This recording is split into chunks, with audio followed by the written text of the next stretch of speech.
Welcome to the Financial Liberty Podcast. Until you wake up from the American dream, financial uncertainty will be your American reality. Join Sam Legaspi and Koz Tsukamoto and their guests as they explore how you can attain financial liberty by uncovering truths that have been kept secret for decades. Have you ever played a game and didn't know the rules? How can you ever win? Learn the rules to the game and, in turn, learn how to win. Now, on to the show. Hello and welcome to the Financial Liberty Project with Sam Legaspi and Koz Tsukamoto. Today's podcast topic is 7 scary retirement stats that will move you. Specifically, it'll move you to do something, we hope. Good afternoon, gentlemen. How are you?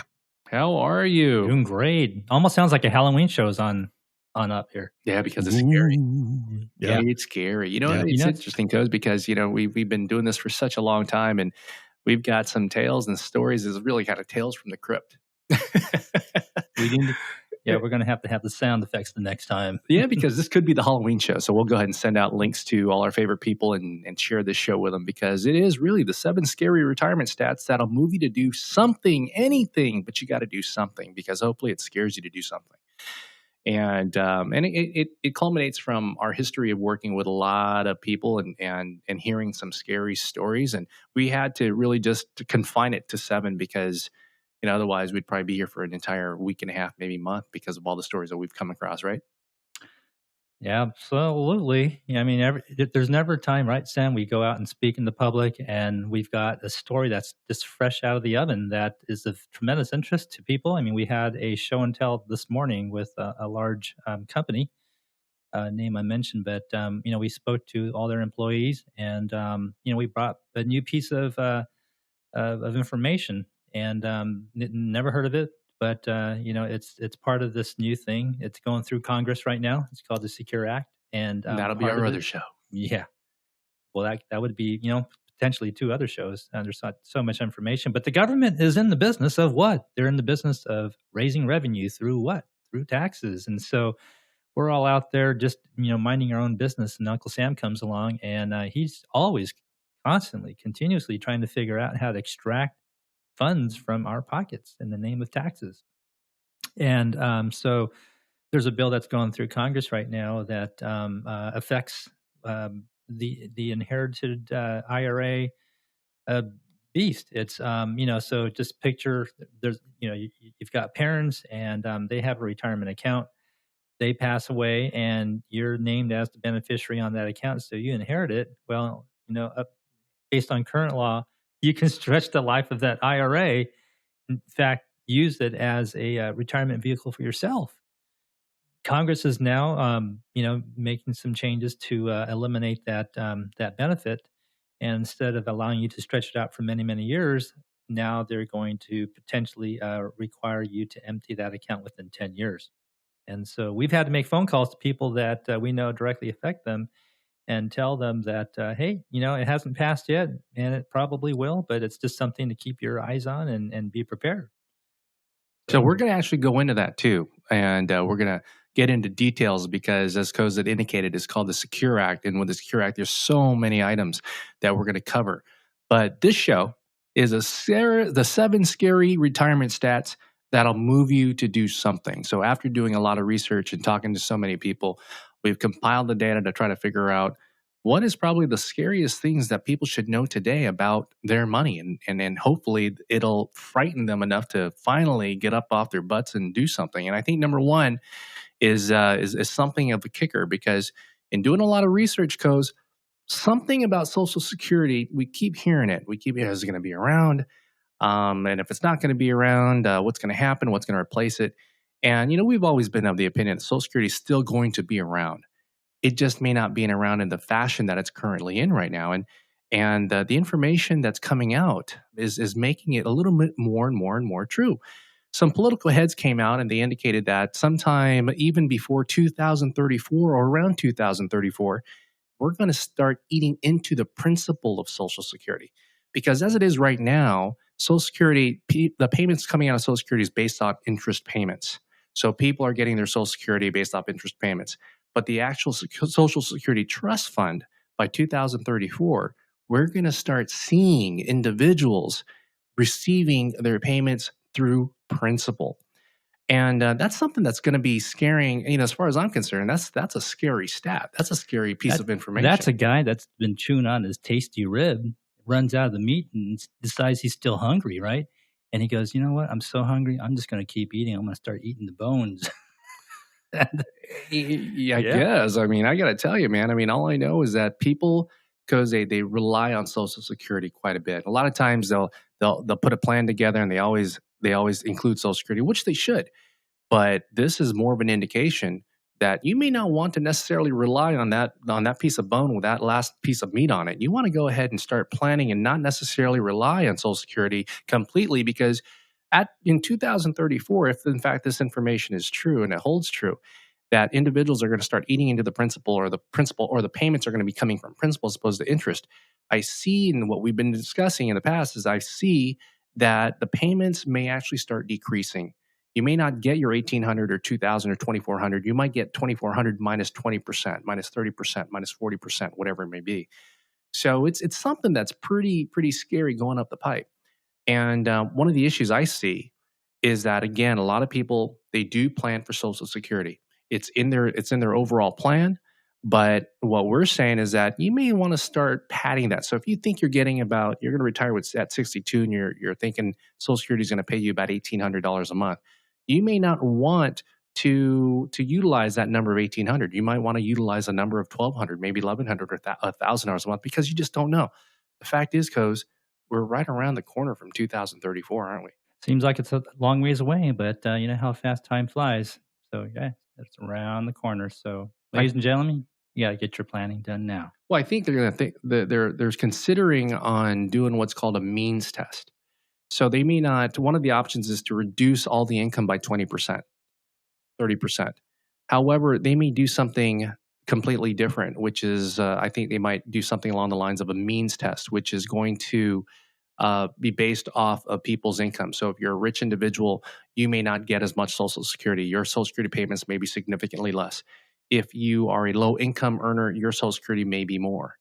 So I don't know how that's going to play, and I don't know if that's going to necessarily be fair when it comes to fruition. I don't know if that's really going to be one of the options, but I do know that part of this, and the reason why we're talking about it today, is we're going to be talking about it on the road, is that this is something that is hitting the waves, that is potentially scary, because again, 2034 is not that far away. So I know that one thing that comes up often, Koz, is that when it comes to Social Security, a lot of individuals believe that Social Security is 100% taxable. Can you explain that? Can you run that by and finally put some information to rest as with regards to Social Security and its taxation? Social Security taxation. So one of the questions we often ask groups is, it's kind of like a quiz, right? We start the discussion off with a quiz, and the question is, how many of you out there believe that Social Security is taxable or not taxable, whatever? And most people will raise their hand and say Social Security is by default taxable. And so we'd say, yeah, that's a pretty typical response. But in reality, by default, Social Security is not taxed. And the reason why most people do end up paying taxes on it, and it feels like the default is to pay taxes on it, is because they don't know about the rule where if they have earned income that exceeds a certain threshold, that makes Social Security taxable. And because of a lack of planning and tax strategy, a majority of the population ends up structuring their retirement in a manner where they end up having to pay taxation or taxes on Social Security. That's the short answer to that. And we bring it up often, right? Because man, I mean, how many times do we have to answer that question? Well, it's interesting, Sam, because it actually came up this morning. I spoke to somebody who said she was just shocked by how much she had to pay in taxes last year, and she's a retiree, she's taking Social Security, and the fact that she's not taking any income from her retirement, but she still had to pay a boatload of Social Security taxes, and she didn't know why, and so it turns out just because she was getting an income from her previous employer, it's called a severance package. So there was kind of like this mysterious income just coming into her account, and it's reported, it's taxable income. And because it threw her in, above the threshold for a single person, which is $25,000, it made her Social Security become taxable. And so she was surprised by that. And you know what? It probably surprises a ton of people, on a regular basis. I mean, if you just miss that number by a penny or a dollar or, $100, you're in for a surprise. You go from tax-free to taxable, albeit not everything's taxable, isn't it? There's a scale there, right. But once you're past, an extra, let's just say $10,000 above the minimum threshold, now you're at the highest taxable category that there is. So right. So there's a lot to know about Social Security, and we're going to have more shows, and we'll be out there talking more about it. But I think one of the key things is that really shocked me is that 2034, we'll be in that position. The Social Security Trust Fund will no longer necessarily be earning the interest, or the payments won't necessarily be coming from the interest. They'll be coming from the actual principal, because we've eaten into everything else. Right, and that what that's going to do, Sam, is it's going to incentivize our government to find more and more ways to do what? To extract more tax revenue from the citizens. Dang. And so they're constantly, they're plotting and scheming to create more. And so, one of the questions, 4th of July didn't just happen. Didn't 4th of July. Come on, we got to be like, oh my gosh, patriotic here. Yeah. The more, yeah. I feel, Sam, I think I'm patriotic enough as it is, but don't you want to give 90% of your dollar to the government? 90 cents on the dollar. Gosh, I need a drink just hearing that. But no, I've never met a person that felt that they wanted to be that patriotic to donate 90% of their income. I guess you can be a philanthropist, but usually philanthropists try to benefit the common man, not the government. Yeah, or there's a purpose behind the philanthropy.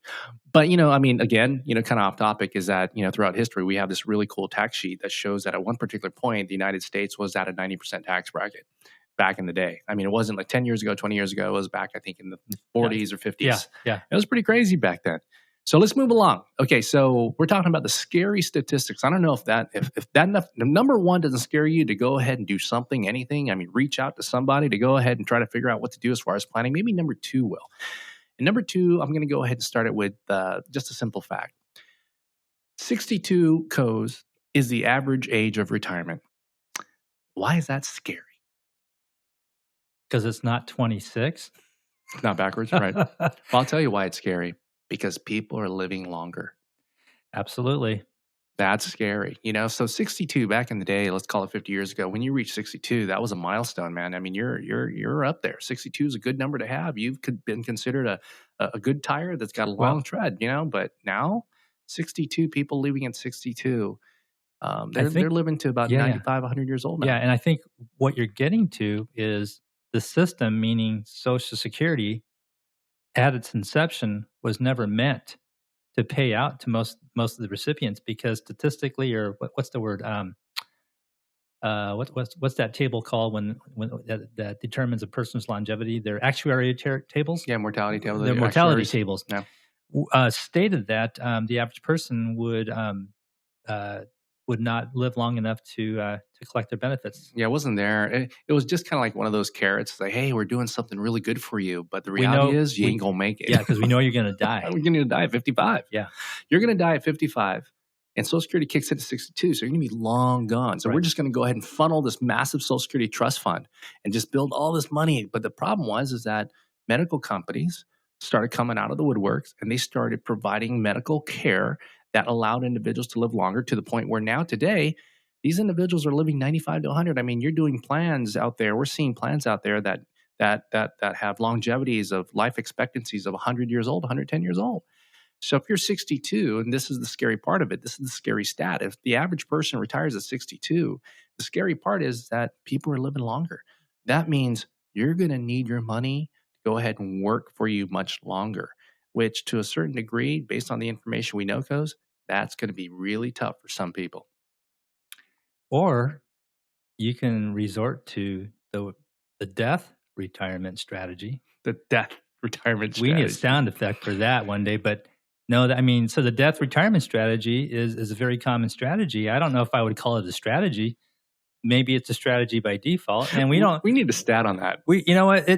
we can, Sam, we laugh about it sometimes, but it's really a sad situation. It's a talk about scary. That really is a Halloween scenario for a person's retirement plan, because the person who's ill prepared, who just, doesn't give a crap about their future, and they just decide, you know what, I'm just going to wing it. I'm going to have fun, and I'll let the chips fall where they may. And so they get to the age of 60 something, and their body isn't quite feeling the way it did in their 20s, and it's hard to get out of bed, and they're not feeling as good, and they end up losing their job because they're too old to continue being employed, and all this stuff happens, and they find out that they're still healthy enough that they're going to keep living and living and living, and they have no retirement nest egg. They have no way to fund their lifestyle, so they're done, but they're still alive.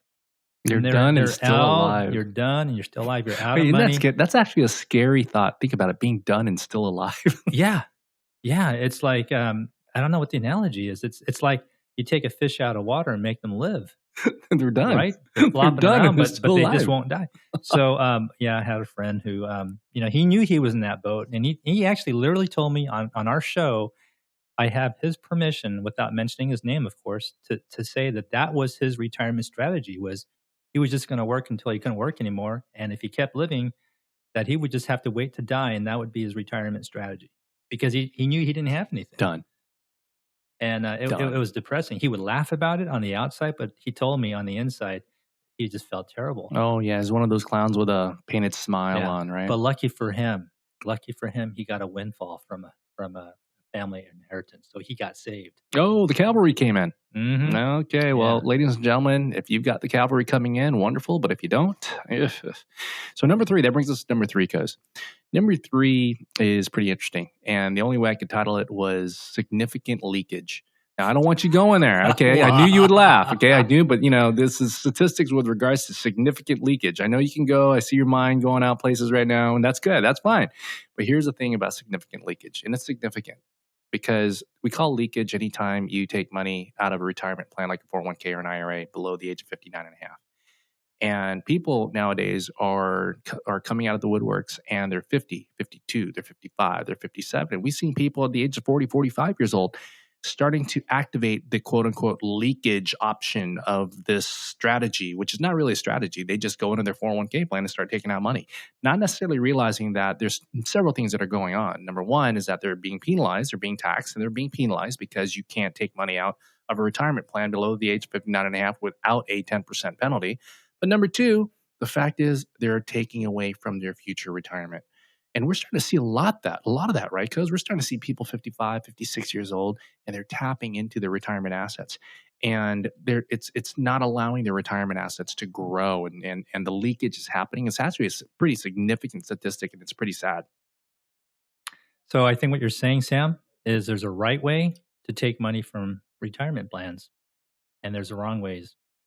There is a right and a wrong. And if you're forced into a position, well, sometimes, a lot of individuals, they're forced into a position, self-forced. In other words, they spent a lot more than they could afford, but they retired from a company at 53, 54 years old. They got $500,000. They felt, a massive financial windfall, like winning the lottery. And they figure, hey, I should buy that BMW or Mercedes or go on that great trip because I deserve it. I've been working for 35 years of my life, not necessarily realizing the consequences of taking money out before the age of 59 and a half.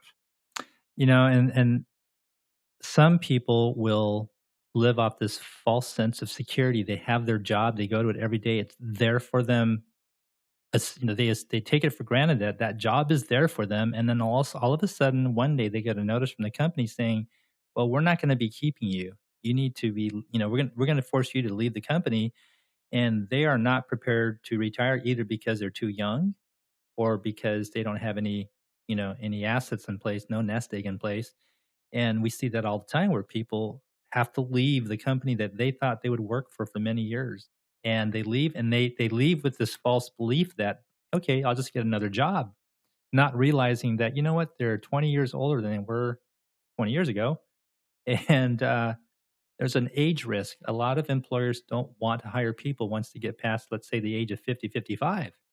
It's hard. It's harder. And so we're seeing people that for whatever reason leave a company either because they're forced to or because for all kinds of reasons, and they're finding out the hard way that hey, it's not easy. It's not easy replacing that income. So, like you said, they get forced into having to take retirement income before they're ready. Leakage. And that would be leakage. Why? Because leakage happens in the form of government penalties for taking money out too early. It could be taxation.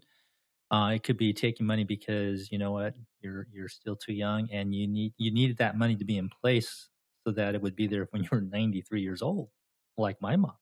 Yeah, yeah, and it happens, and it's actually a phenomenon. It's something that we're seeing more and more as individuals that are leaving a company. They, in many cases, they don't necessarily work for 1 to 2 years because they want that time off because of the excruciating labor that they've had over the past 25, 30 years. And I'm not discounting that, but at the same time, they're tapping into those retirement assets when they shouldn't be. Sam, I think I'm going to go ahead and just share this right now. I met a family last night, and they're tremendously successful. Okay, they're still young. They're in their early 40s. They're not ready for retirement, but the success that they've exhibited in how much money they save for retirement is astounding. I mean, and what was interesting was, you said just a few seconds ago, people want to take time off after they have a break from a company, right? Maybe they want to take 1 or 2 years off.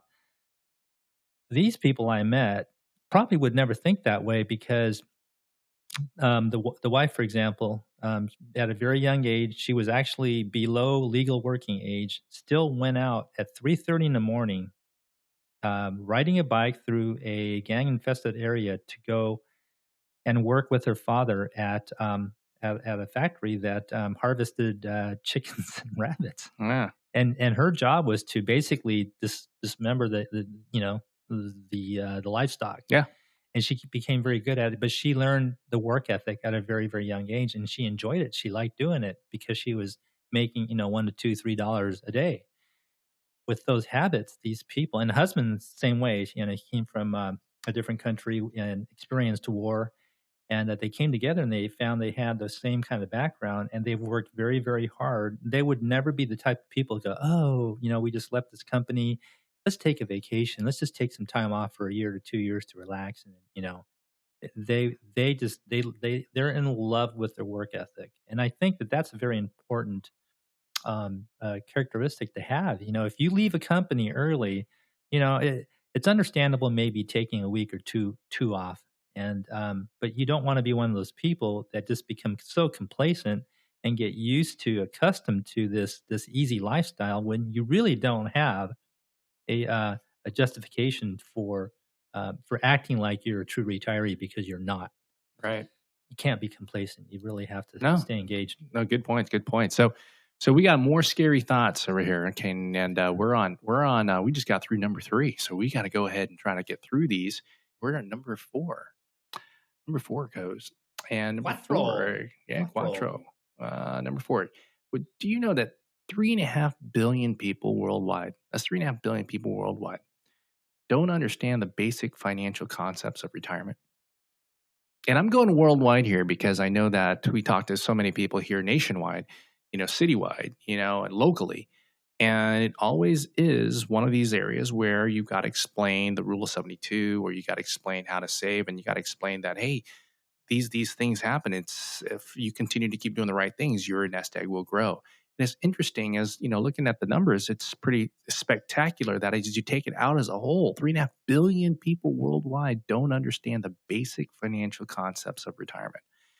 That really is, if you think about it, Koz, scary, not just here, but globally. People just don't understand the basics. It's hard to grasp 3.5 billion. That's like India and China put together almost. Well, that is an interesting stat. It makes me want to just travel the world and go ask people in different countries, hey, what's your retirement plan? And there's probably, you're cracking up, but there's probably a lot of cultural things that we don't understand. I don't know. But it's pretty crazy, isn't it? It is. It's pretty interesting. It's pretty interesting. Do you think, Sam, that there are cultures where that concept doesn't even exist, that their belief is that you work until you die? Well, I think there in many third world countries. I know from speaking, in the Philippines, is that they have a family plan, kind of like how it was back here many years ago, where you worked on the farm and you pass it on to your kids. And the reason why you had kids was to not necessarily, it wasn't out of love, is you needed 7 or 8 kids to go ahead and grow up to man the farm and to bring the water buffalo out to the pasture and things of that nature, right? And it's funny. It was just handed from one generation to another generation. That was kind of like their business model, and I think that's probably one of the reasons why they don't really understand the basics. And so they would band together as a family. So it's not like the kids would grow up and then move to the outer cities, or They are now. but in the old Back in the day, traditional ways, the family stayed. So the elder would be cared for by the Right. children or the children's children, the grandkids, right? Right. And that's what happened here. So, in the United States, we were all pretty much just ranches, farms, and all that stuff. And then all of a sudden, a lot of people were lured by the bright lights in the big cities of like New York and San Francisco and LA and Dallas. And you had people that didn't want to stay on the farm anymore. And they figured, hey, I'm bigger and better than this. Let me go ahead and move on into LA and be more cosmopolitan. And as a result, what happened is that you had people leaving the farm system. And that's happening globally right now in India, in China. It's a little bit different. The rural part is not being as rural anymore. And I think, to your point, it's a little bit different. People's their thoughts of retirement. In many cases, I don't know if retirement's a word in many countries, because, like you said, the individuals you met last night, they got their ethics from a lot of these cultures that just know how to work. That's all they do is work. It's in their system to work. Right. It was survival for them. Exactly. It's more survival, not necessarily, hey, I want to work. It was more as ingrained as survival. So moving along. Okay, so we're on number 5 here. And this is a topic. This is something, a statistic that we've covered many times, but it's still a very, very scary statistic. And this statistic is this, and actually the number's grown. It's gone to 245,000 is the average amount people are spending out of pocket for medical costs in retirement. That's per person, 245,000. You'll be surprised. On the average, it's 450,000 per couple. Per couple, yep. Mm-hmm. That's crazy. I mean, we I've were asked that this morning. We were asked this morning. An individual we spoke with, she indicated that she's so afraid of leaving her company because what if something happened to her medically?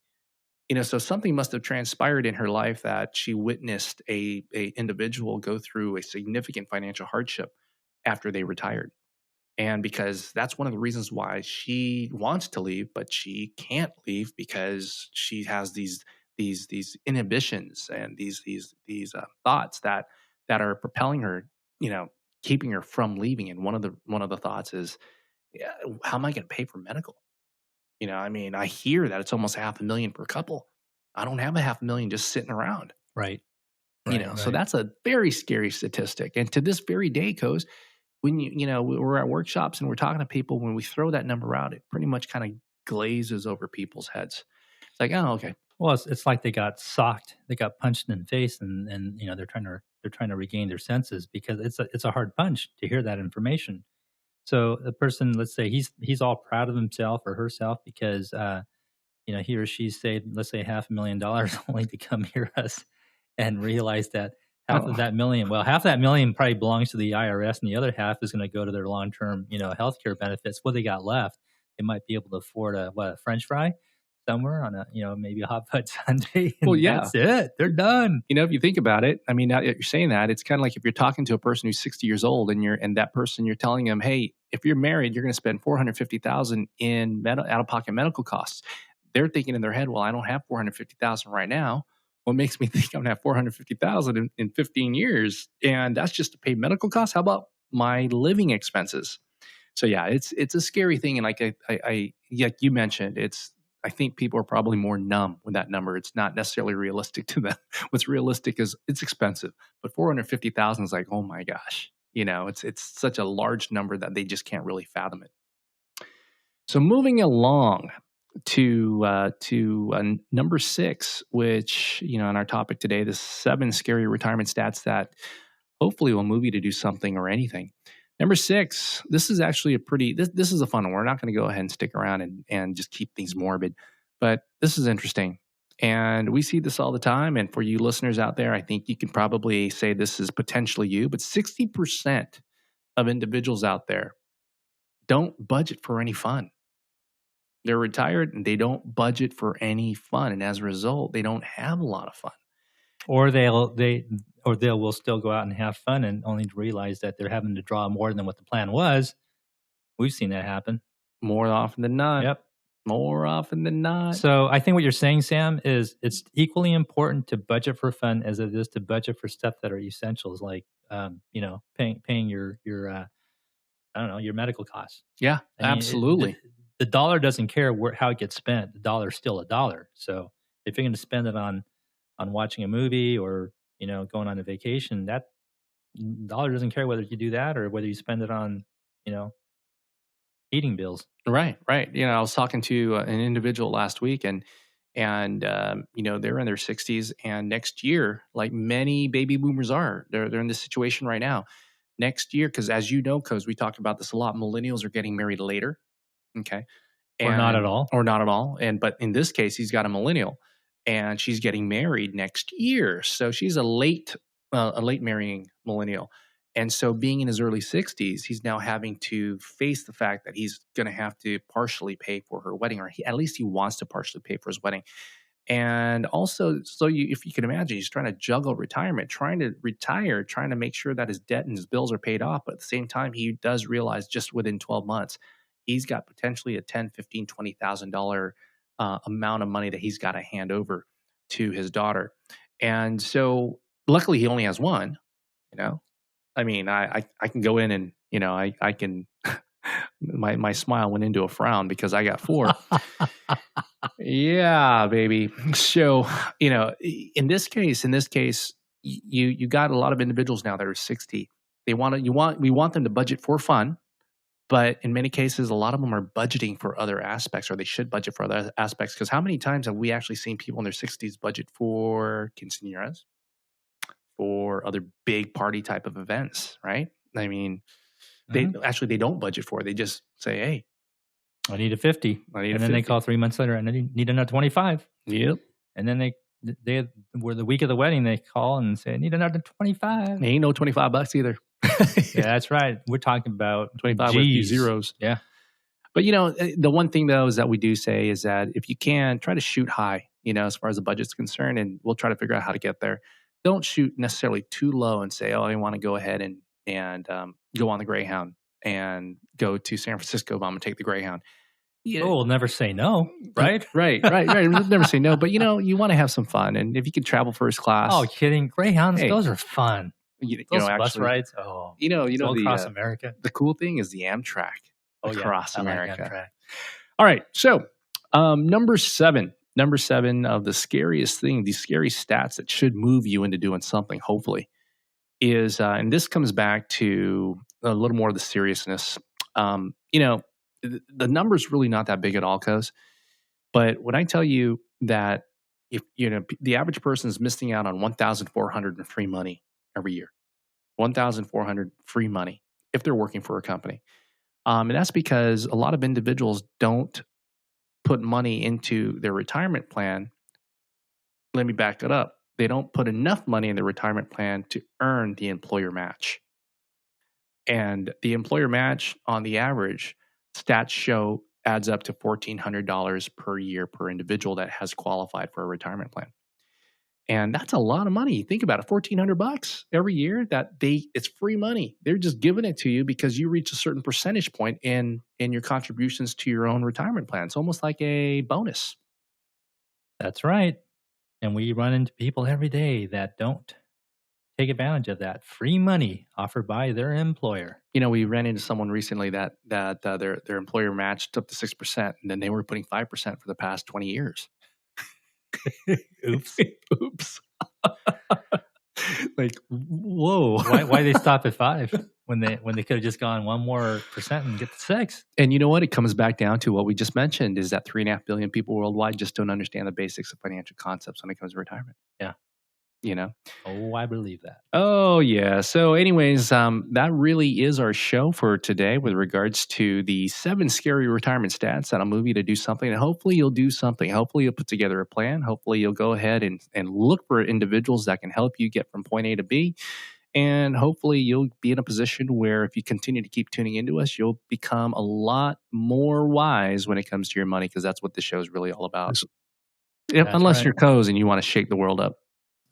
Well, not everyone can be like me. Today, it was great, guys. I like how you were talking about Uncle Sam and how sneaky he is and being patriotic. And I just happened to notice something. You cannot spell patriotic without pay. Ooh. Anyway, Patriotic. I appreciate it. Hey, what are we talking about on the next podcast, guys? Well, the next podcast is going to be really interesting. It's going to be fun. It's basically now you're on Uncle Sam's plan to help you retire. All right. It's also known as the Secure Act. Oh, we're covering the Secure Act. All right. Well, thank you guys for your time today. And thank you all for listening to the Financial Liberty Project podcast with Sam Legaspi and Koz Tsukamoto. Be sure to tune in next time for that next podcast about the Secure Act. If you have not subscribed to the podcast yet, please click the subscribe now button below. This way, when Sam and Koz come out with a new podcast, it'll show up directly on your listening device. This makes it much easier to share these podcasts with your friends and family. Again, thanks for listening today. For everyone at the Financial Liberty Project, this is Eric Johnson reminding you to live your best day every day, and we'll see you next time. It's that time again where the call of the open road makes its way. We hope good fortune finds you on your own personal road. And until next time, we thank you for listening to the Financial Liberty Podcast. Click the subscribe button below to be notified when new episodes become available.